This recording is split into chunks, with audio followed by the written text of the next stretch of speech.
And what about this latest weather front that's come in, particularly into Texas? Is that a temporary boost for oil prices or a more medium-term one? It's a temporary boost mostly for refined products and mostly for gasoline and for diesel, which, despite the various fluctuations in inventories, we're always just a few days away from an issue with gasoline.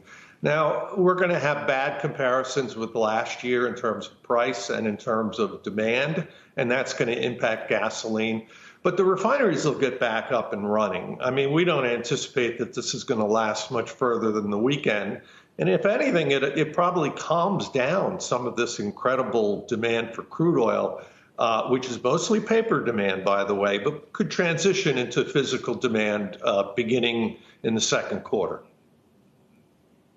So if you take what's happening today, Tom, on the back of this weather incident and pile it on top of the momentum you're talking about that we've seen in oil prices, is it likely to alter the strategy for OPEC Plus and their supply curbs? Is that going to change?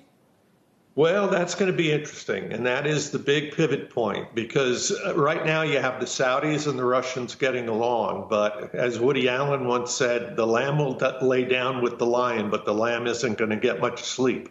And I think that's what we're going to run into with Russia and Saudi Arabia and the other OPEC Plus countries. They want to pump more.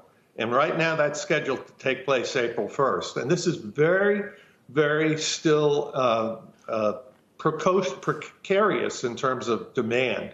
Demand in the United States for gas is running about 15% below last year.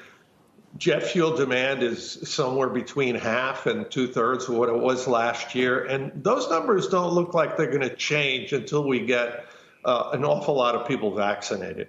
Tom, what's your take on what the Biden administration means for oil prices? Is it a case of sort of short-term bullish but medium to longer-term bearish?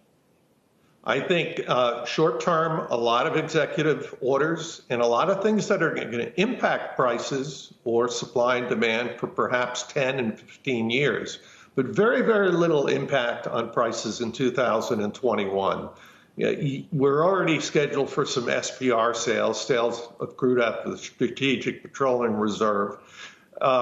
Not enabling new exploration on federal lands has a mild influence. And for all the talk of EVs, electric vehicles, and alternative fuels, we're probably at the back half of the decade when that really transitions. And what happened in Texas in the last few days isn't going to help sell a lot of EVs when you didn't have power because of some wind issues and some other issues. Shepard Smith here. Thanks for watching CNBC on YouTube.